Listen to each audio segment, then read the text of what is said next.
Hello friends, good morning. तो आज है 22 जून और साथ में संडे है।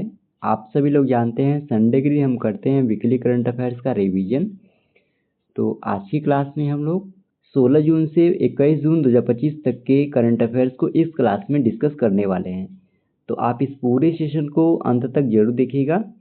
और अगर आप हमारे इस वीडियो को पहली बार देख रहे हैं तो चैनल को सब्सक्राइब करना ना भूलें, ताकि हमारे द्वारा कुछ भी अपडेट किया जाए उसका नोटिफिकेशन आपको सबसे पहले मिल सके। तो चलिए आज के सेशन को हम लोग करते हैं स्टार्ट।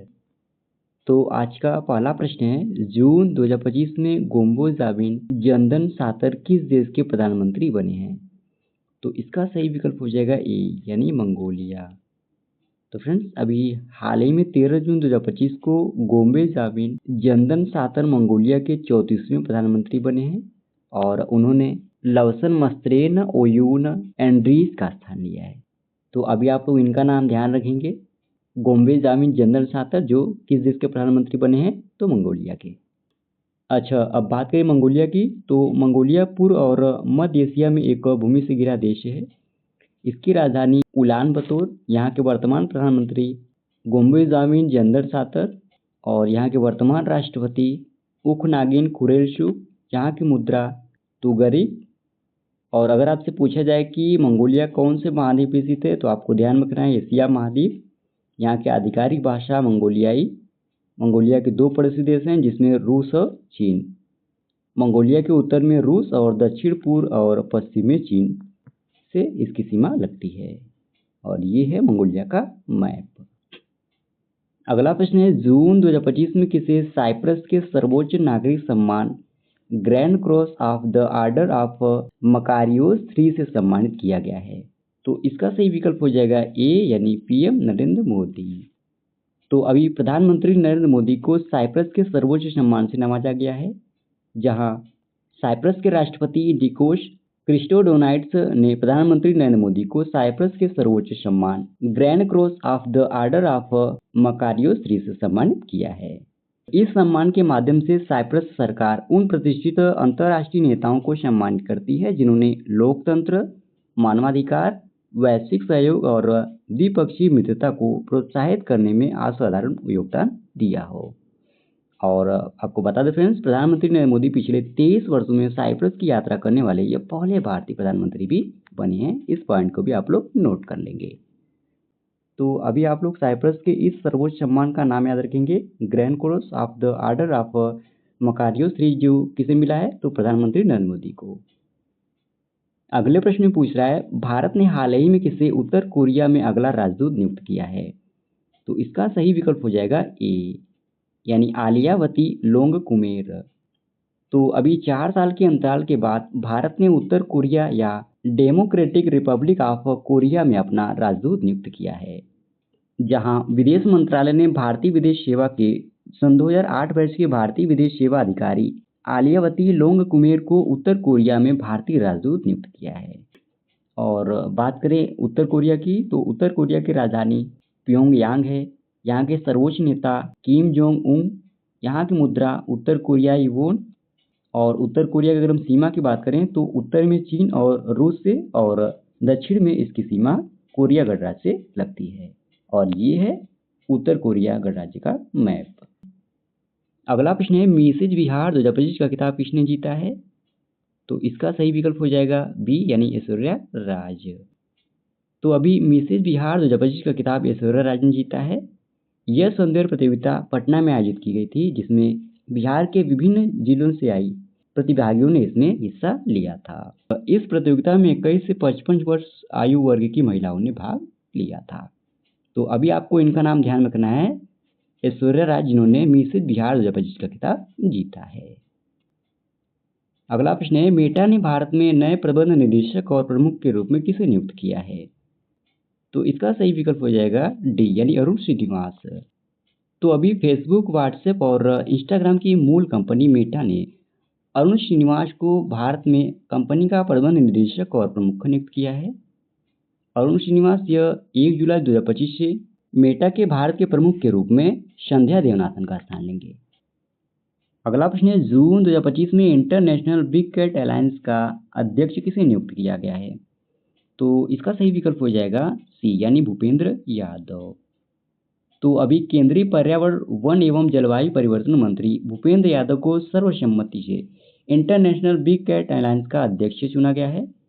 भूपेंद्र यादव को 16 जून 2025 को नई दिल्ली में आयोजित IBCA की सभा की पहली बैठक में इंटरनेशनल बिग कैट अलायंस का अध्यक्ष चुना गया है। इसके अलावा SP यादव को IBCA यानी इंटरनेशनल बिग कैट अलायंस का महानिदेशक चुना गया है। तो यहाँ पर दो महत्वपूर्ण नियुक्तियां हुई हैं, आप लोगों को दोनों ध्यान में रखना है। जहाँ भूपेंद्र यादव को इंटरनेशनल बिग कैट अलायंस का अध्यक्ष चुना गया है, वहीं SP यादव को इंटरनेशनल बिग कैट अलायंस का महानिदेशक चुना गया है। अगला प्रश्न है, हाल ही में अल्टीमेट टेबल टेनिस 2025 का खिताब किस टीम ने जीता है? तो इसका सही विकल्प हो जाएगा सी यानी यू मुंबा TT। तो अभी भारत की premier table tennis league ultimate table tennis season 6 का ग्रैंड फिनाले को बेहद रोमांचक अंदाज में खेला गया, जिसमें यू मुंबा TT ने जयपुर पैट्रियट्स को 8-4 से हराकर पहली बार यह प्रतिष्ठित खिताब अपने नाम किया। इसका फाइनल मुकाबला गुजरात में अहमदाबाद के EKA एरिना में आयोजित किया गया था और फाइनल का सर्वश्रेष्ठ भारतीय खिलाड़ी चुना गया आकाश पाल को। फाइनल का सर्वश्रेष्ठ विदेशी खिलाड़ी चुना गया था इसमें बर्नांडेट जोक्स को, और वहीं विजेता यू मुंबा को पुरस्कार राशि के तौर पर 60 लाख रुपए दिए गए। उप विजेता टीम जयपुर पैट्रियट्स को 40 लाख रुपए पुरस्कार राशि के तौर पर दिए गए। अगला प्रश्न है, कैनेडियन ग्रैंड प्रिक्स 2025 का खिताब किसने जीता है? तो इस खिताब को जॉर्ज रसेल ने जीता है, यानी बी ऑप्शन सही हो जाएगा। अगला प्रश्न है, ICC 2025 महिला वनडे विश्व कप 2025 की मेजबानी कौन सा देश करेगा? तो इसका सही विकल्प हो जाएगा बी यानी भारत। तो ICC महिला वनडे विश्व कप 2025 की मेजबानी भारत करेगा। यह टूर्नामेंट 30 सितंबर से 2 नवंबर 2025 तक खेला जाएगा। इस बार का यह 13वां संस्करण होगा। यह हाइब्रिड मॉडल के तहत आयोजित किया जाएगा, जहां पाकिस्तान अपने सभी मैच कोलंबो श्रीलंका में खेलेगा, क्योंकि भारत पाकिस्तान मैच के लिए 2027 तक न्यूट्रल वेन्यू पॉलिसी लागू है। अगला प्रश्न है, किस शहर को 11वें अंतर्राष्ट्रीय योग दिवस का मेजबान शहर चुना गया था? तो 11वें अंतर्राष्ट्रीय योग दिवस का मेजबान शहर विशाखापट्टनम को चुना गया था, यानी डी ऑप्शन सही हो जाएगा। और इसके लिए थीम भी चुना गया था, यह भी आप लोगों को ध्यान रखना है, एक पृथ्वी एक स्वास्थ्य के लिए योग। अगला प्रश्न है, विश्व मगरमच्छ दिवस कब मनाया जाता है? तो इसका सही विकल्प हो जाएगा बी यानी 17 जून। तो हर साल 17 जून को विश्व मगरमच्छ दिवस मनाया जाता है। इस दिवस का उद्देश्य मगरमच्छों के संरक्षण और उनके आवासों की सुरक्षा के लिए जागरूकता और कार्रवाई को बढ़ावा देना है। इसकी शुरुआत मगरमच्छ अनुसंधान संगठन और बेलीज चिड़ियाघर और उष्णकटिबंधीय शिक्षा केंद्र द्वारा की गई थी। पहली बार यह दिवस सन 2017 में मनाया गया था।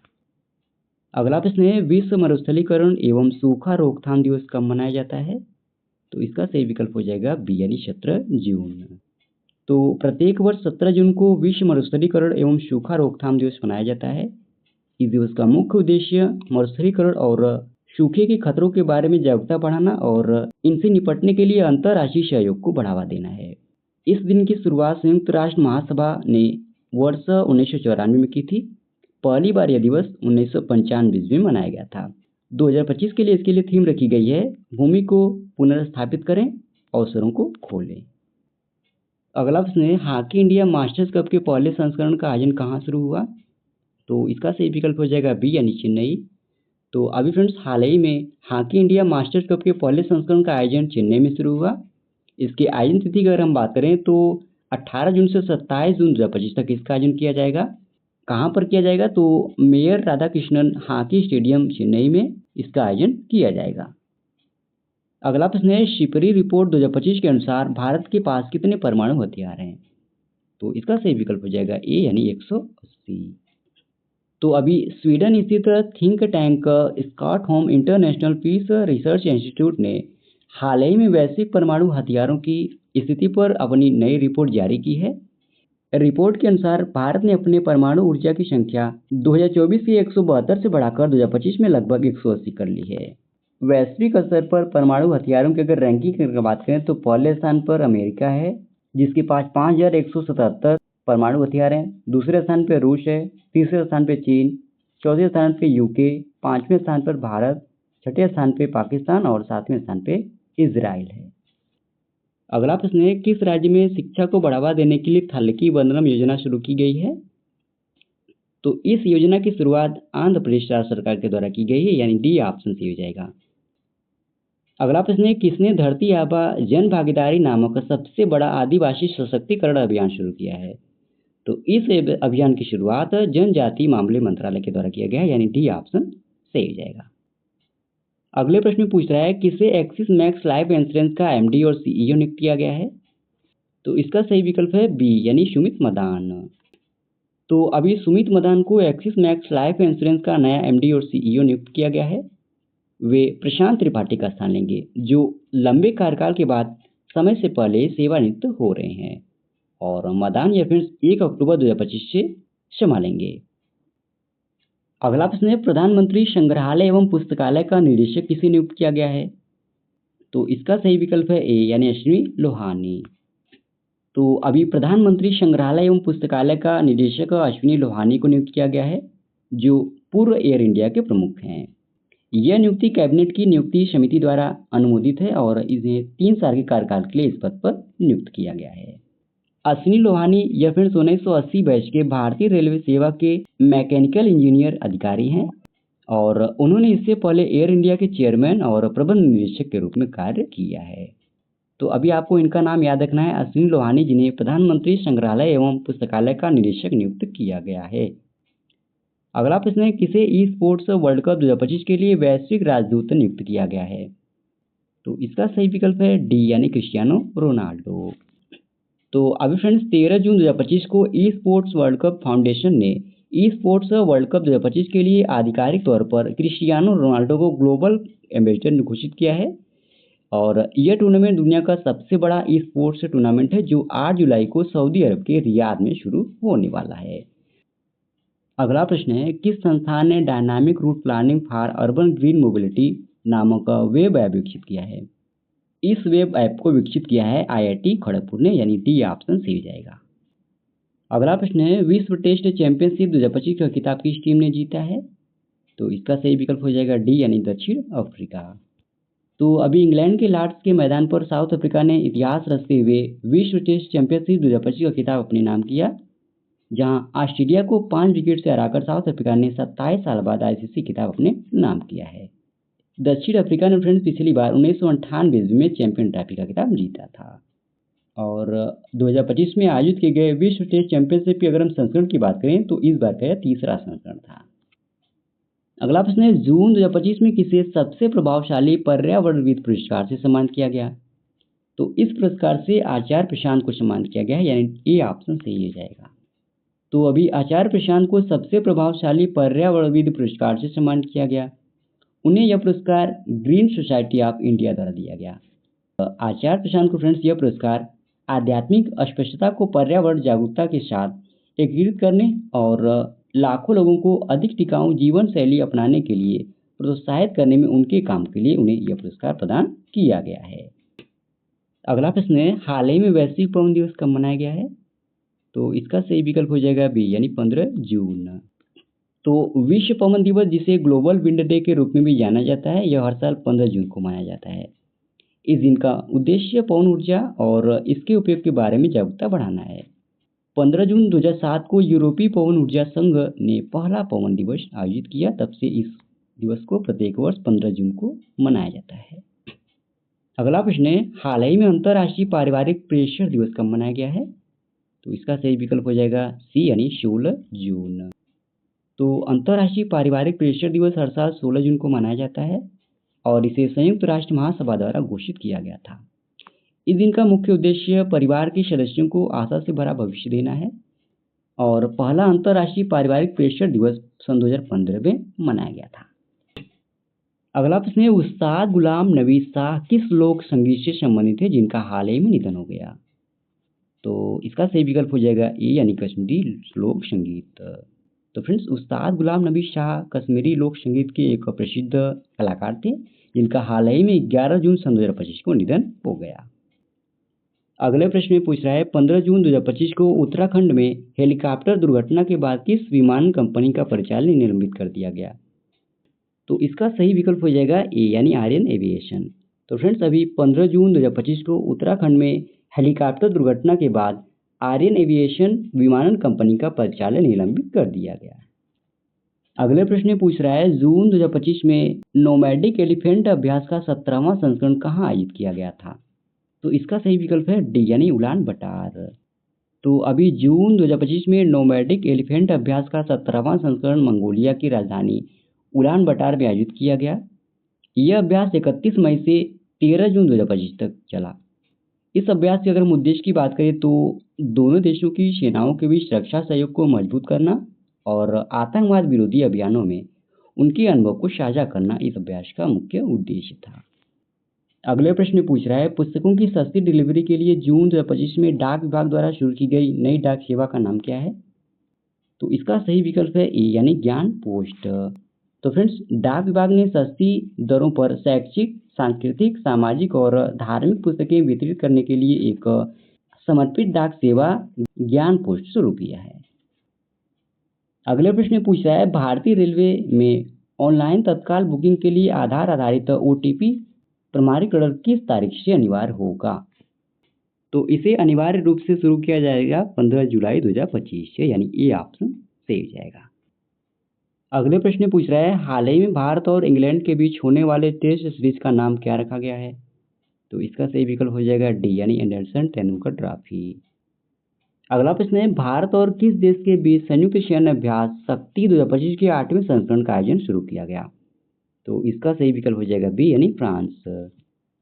तो फ्रेंड्स संयुक्त सैन्य अभ्यास शक्ति भारत और फ्रांस के बीच आयोजित किया जाता है और इस बार के इसकी आयोजन तिथि की अगर हम बात करें तो 18 जून से 1 जुलाई 2025 तक इसका आयोजन किया जाएगा। कहाँ पर किया जाएगा? तो ला कैवेलरी फ्रांस में इस बार का यह 8वां संस्करण होगा। इस अभ्यास के अगर हम उद्देश्य की बात करें तो दोनों सेनाओं के बीच मैत्रीपूर्ण सहयोग, संयुक्त अभियान क्षमता और विशिष्टता को पूरा करना है। अगला प्रश्न है सोफी डिवाइन किस खेल से संबंधित है जिन्होंने अभी हाल ही में संन्यास लेने की घोषणा की है? सॉरी यहाँ पर ऑप्शन ही गलत हो गया है। यहाँ प्रश्न में पूछ रहा है सोफी डिवाइन किस खेल से संबंधित है। ओके, तो यहाँ पर खेल का नाम रहेगा। तो इनका संबंध किस खेल से है? तो आपको ध्यान रखना है इनका संबंध क्रिकेट से है। ओके, तो फ्रेंड्स सोफी डिवाइन न्यूजीलैंड की एक महिला क्रिकेटर हैं जिन्होंने अभी हाल ही में वनडे क्रिकेट से संन्यास की घोषणा की है। वह इस साल भारत और श्रीलंका में होने वाले महिला क्रिकेट विश्व कप 2025 के बाद इस प्रारूप से संन्यास लेंगी। हालांकि फ्रेंड्स वह T20 अंतर्राष्ट्रीय क्रिकेट खेलती रहेंगी। अगले प्रश्न में पूछ रहा है भारत का वह कौन सा राज्य है जिसने सभी शहरी स्थानीय निकायों को एक ही डिजिटल प्लेटफॉर्म पर लाने वाला पहला राज्य बन गया है? तो इसका सही विकल्प हो जाएगा ए यानी मध्य प्रदेश। तो फ्रेंड्स मध्य प्रदेश भारत का पहला राज्य बन गया है जिसने सभी शहरी स्थानीय निकायों को एक डिजिटल प्लेटफॉर्म पर लाया है। शहरी विकास एवं आवास विभाग ने ई नगर पालिका 2.0 शुरू की है जिससे नागरिक सेवाएं पारदर्शी और कुशल बनी है। यह योजना डिजिटल इंडिया के उद्देश्य को बढ़ावा देने तथा पारदर्शी और त्वरित नागरिक सेवा देने के उद्देश्य से लागू की गई है। अगले प्रश्न पूछ रहा है जून 2025 में डिफरेंट स्ट्रोक्स 1998 से 2014 नामक पुस्तक किसने लिखी है? तो इस पुस्तक को AK भट्टाचार्य द्वारा लिखा गया है यानी ए ऑप्शन सही हो जाएगा। अगले प्रश्न पूछ रहा है विश्व ऑटिस्टिक गौरव दिवस कब मनाया जाता है? तो इसका सही विकल्प हो जाएगा ए यानी 18 जून। तो विश्व ऑटिस्टिक गौरव दिवस हर साल 18 जून को मनाया जाता है। इस दिवस का उद्देश्य ऑटिस्टिक व्यक्तियों की विशेषताओं, क्षमताओं और न्यूरोडाइवर्सिटी को सम्मान देना और समाज में उनके आत्मसम्मान को बढ़ावा देना है। पहली बार यह दिवस सन 2005 में मनाया गया था। इसे एस्पायर्स फॉर फ्रीडम नामक एक ब्राजीलियाई संगठन ने शुरू किया था और 2025 के लिए इसके लिए थीम रखी गई है बिना माफी के ऑटिस्टिक। अगले प्रश्न में पूछ रहा है हाल ही में भारत सरकार द्वारा देश भर में कितने ड्राइविंग ट्रेनिंग स्कूल खोलने की घोषणा की गई है? तो 2000 ड्राइविंग ट्रेनिंग स्कूल खोलने की घोषणा भारत सरकार के द्वारा की गई है देश भर में यानी ए ऑप्शन सही हो जाएगा। अगले प्रश्न में पूछ रहा है हाल ही में साइबर सुरक्षा को मजबूत करने के लिए साइबर सुरक्षा आधारित अभ्यास किसने शुरू किया है? तो इसका सही विकल्प है ए यानी रक्षा साइबर एजेंसी।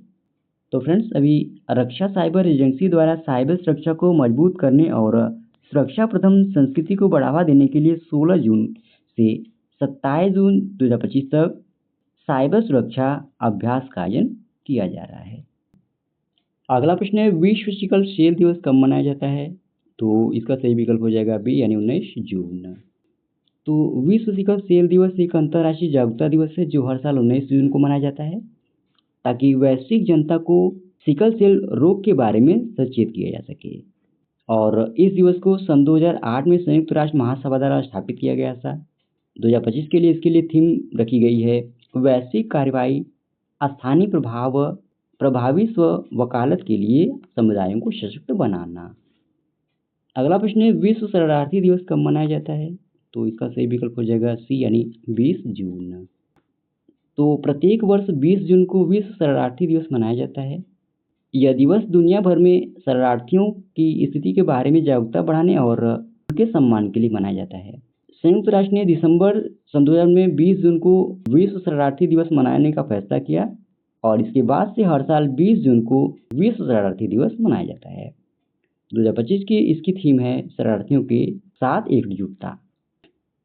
अगला प्रश्न है, किस राज्य में इसरो ने पहला रॉकेट आधारित पेलोड सफलतापूर्वक लॉन्च किया है? इसका सही विकल्प हो जाएगा ए यानी उत्तर प्रदेश। तो अभी फ्रेंड्स उत्तर प्रदेश के कुशीनगर जिले में एक सफल मॉडल रॉकेट प्रक्षेपण परीक्षण किया गया जो राज्य से रॉकेट के माध्यम से पहली बार पेलोड सफलतापूर्वक लॉन्च किया गया। अगले प्रश्न पूछ रहा है, ब्रिक्स के 10वें भागीदार देश के रूप में आधिकारिक तौर पर किसे शामिल किया गया है? तो इसका सही विकल्प हो जाएगा डी यानी वियतनाम। तो फ्रेंड्स अभी ब्रिक्स के 10वें भागीदार देश के रूप में आधिकारिक तौर पर वियतनाम को शामिल किया गया है। ब्राजील सरकार ने इसकी पुष्टि की है। वियतनाम ब्रिक्स में शामिल होने वाला ये 10वां भागीदार देश बन गया है। अगला प्रश्न है, पद्मश्री पुरस्कार विजेता मारुति सीतमपल्ली का 93 वर्ष की आयु में निधन हो गया, वे कौन थे? तो वह पर्यावरणविद थे यानी डी ऑप्शन सही हो जाएगा। और इनकी मृत्यु कितनी वर्ष की आयु में हुई है? तो 93 वर्ष की आयु में। ओके। अगला प्रश्न है, इजराइल ने किस देश के परमाणु स्थल पर हमले के लिए ऑपरेशन राइजिंग लन शुरू किया है? तो इसका सही विकल्प है यानी ईरान। अगला प्रश्न है, विश्व रक्तदाता दिवस कब मनाया जाता है? तो इसका सही विकल्प हो जाएगा सी यानी 14 जून। तो हर साल फ्रेंड्स 14 जून को विश्व रक्तदाता दिवस मनाया जाता है। इस दिवस का उद्देश्य लोगों को रक्तदान के महत्व के बारे में जागरूक करना और उन्हें रक्तदान करने के लिए प्रोत्साहित करना है। WHO द्वारा वर्ष 2004 में पहली बार यह दिवस मनाया गया और तब से यह दिवस प्रत्येक वर्ष 14 जून को मनाया जाता है। 2025 के लिए इसके लिए थीम रखी गई है रक्त मांगना, आशा देना, साथ मिलकर हम जीवन बचाते हैं। अगला प्रश्न है, TCL इंडिया ने किस भारतीय क्रिकेटर को दूसरे साल के लिए ब्रांड एम्बेसडर के रूप में नियुक्त किया है? तो रोहित शर्मा को TCL इंडिया ने दूसरे साल के लिए ब्रांड एम्बेसडर के रूप में नियुक्त किया है यानी बी ऑप्शन सही हो जाएगा। और आज का लास्ट प्रश्न है, आदिवासी सेनानी और महानायक भगवान बिरसा मुंडा की 125वीं पुण्यतिथि कब मनाई गई है? तो इनकी 125वीं पुण्यतिथि 9 जून 2025 को मनाई गई है यानी ए ऑप्शन सही हो जाएगा। और भगवान बिरसा मुंडा यह फ्रेंड्स झारखंड के आदिवासी नेता थे जिन्होंने ब्रिटिश शासन के खिलाफ उल गुलाम आंदोलन का नेतृत्व किया था। उनकी स्मृति में झारखंड और अन्य राज्यों में विभिन्न कार्यक्रम आयोजित किए जाते हैं। इस पॉइंट को भी आप लोग नोट कर लेंगे। तो इसी प्रश्न के साथ ही फ्रेंड्स जी आज का हमारा वीकली करंट अफेयर्स का सेशन समाप्त होता है। आशा करते हैं आज का आपको सेशन अच्छा लगा होगा और इस वीडियो का PDF आपको हमारे टेलीग्राम चैनल पे मिल जाएगा जिसका लिंक वीडियो के डिस्क्रिप्शन में दिया गया है। आप उसे वहाँ से ईजिली डाउनलोड कर सकते हैं। और अगर आप हमारे इस वीडियो को पहली बार देख रहे हैं तो चैनल को सब्सक्राइब और शेयर करना ना भूलें ताकि हमारे द्वारा कुछ भी अपडेट किया जाए उसका नोटिफिकेशन आपको सबसे पहले मिल सके। और इस वीडियो में लास्ट तक बने रहने के लिए धन्यवाद। आज के लिए इतना ही। जय हिंद, वंदे मातरम।